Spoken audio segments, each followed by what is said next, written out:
Hello, I'm Helen Bradley. Welcome to this video tutorial. In this tutorial we're taking an image that we already prepared inside Photoshop and we're going to use it with the Live Paint tool in Illustrator to color the image. If you haven't previously seen the Photoshop video and if you're not sure how to isolate and prepare an image of the kind that we're using in this tutorial, you may want to watch that one first. But here we're going to open up our image in Illustrator, trace it, and then use Live Paint. To work on the image that we've already pre-prepared in Photoshop, I've created a brand new portrait size image. I'll choose File and Place, and we're going to bring in the isolated bathing box image that we worked on in Photoshop. And we're going to trace this. But one of the things that you can do in earlier versions of Illustrator that you can't do in this version is actually blur the image at the same time as tracing it.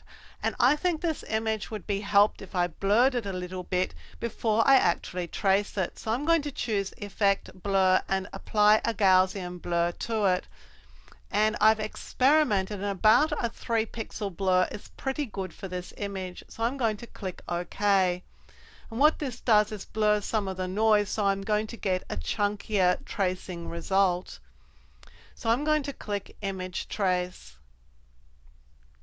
The initial result is not very spectacular, but I'm going to click here for the Image Trace panel, and I'm going to make some additional selections, which is going to improve my tracing. But I'm going to start by turning off my preview. I'm going to select color, and I'm going to set this to, for example, 6 colors. I'm going to set a low paths and corners setting so that we get chunkier pieces in our image, and I'm going to increase the noise reduction to 100 pixels.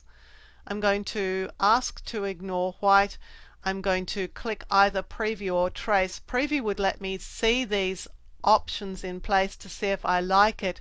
I know I'm going to like it, so I'm just going to click trace to get all the way there right now. And now we're done. I'm going to expand this by clicking expand, and now we've got an expanded image. I'm also going to ungroup it with Object Ungroup. I'm going to make sure that there is no white in this image. And there actually is white behind it, so I've actually now selected the white, and I'm just going to press delete to remove it. So now all that's left in my image is not white, so it's all colored. So I'm going to regroup it, and I'm going to convert this for Live Paint. So I'm going to choose Object and then Live Paint Make, and this converts the object so that I can use the Live Paint tool on it. So let's go and get our tools. And this is the Live Paint tool here. It shares a toolbar position with the Shape Builder tool, and its letter is K, so that might help you to find it a little more easily in future. Now we need our swatches, so I'm just going to make sure that my swatches are visible here. Nope, they're not. So let's go and get them. Here they are. And I would like to get a special swatch to use here, so I'm going to go find some cooler colors. I'll choose Window Extensions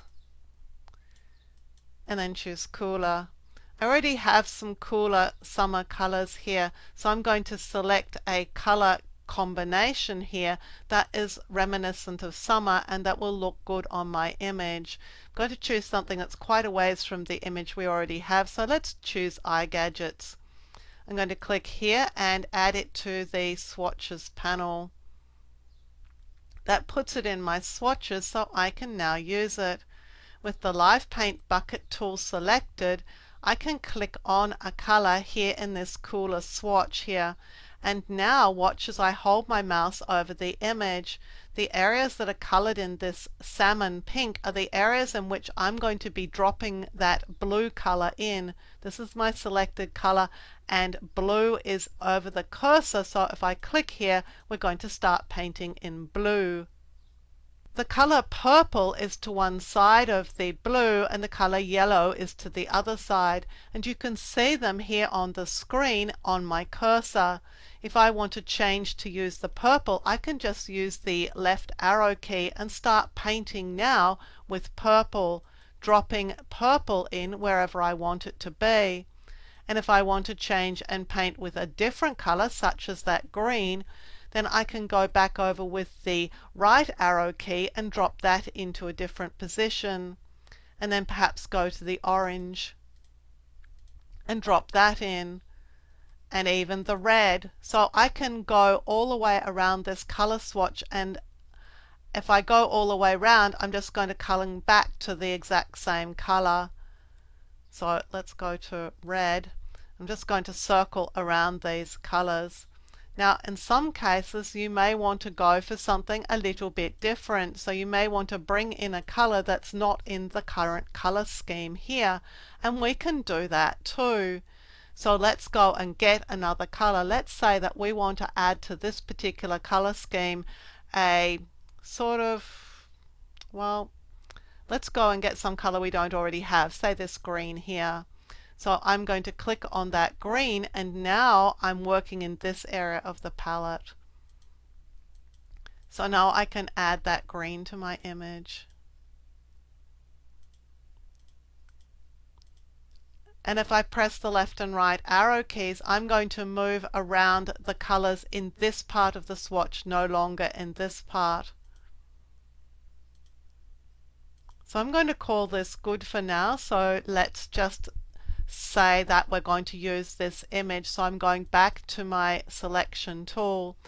Now the fact that we've used Live Paint on this image doesn't preclude us from doing other things that we're used to being able to do. I'm going to select the image, and I'm going to make a new color group from it. I'm going to choose selected artwork, and I'm going to include swatches for tints. So these are all the colors that I've been using in this image so far. Now with this selected, I can click the Edit or Apply Color Group option. I'm just going to move my image out of the way a little bit so that we can see it as we're working. And the same options that are available to us when we've been in this dialog before are still available. I can use this option to rotate around the colors that we have, so we're remapping the colors. What was pink is now some other color within our fixed color scheme. We can also use this one to randomly change saturation and brightness, again within these same colors. And we can use Edit, and this allows us to move the colors around, to make them more pastel, to make them more saturated, and we can even unlock the colors to then apply different colors to our image by just dragging these colors around. And if we get something that we like, and that's not what I've got here, but let's say that we like it, I'm going to click to create a new color group from it, and then click OK. And this is the new swatch for my image. So there we've used Live Paint to paint a traced image in Illustrator, and all of these shapes remain vector objects in Illustrator.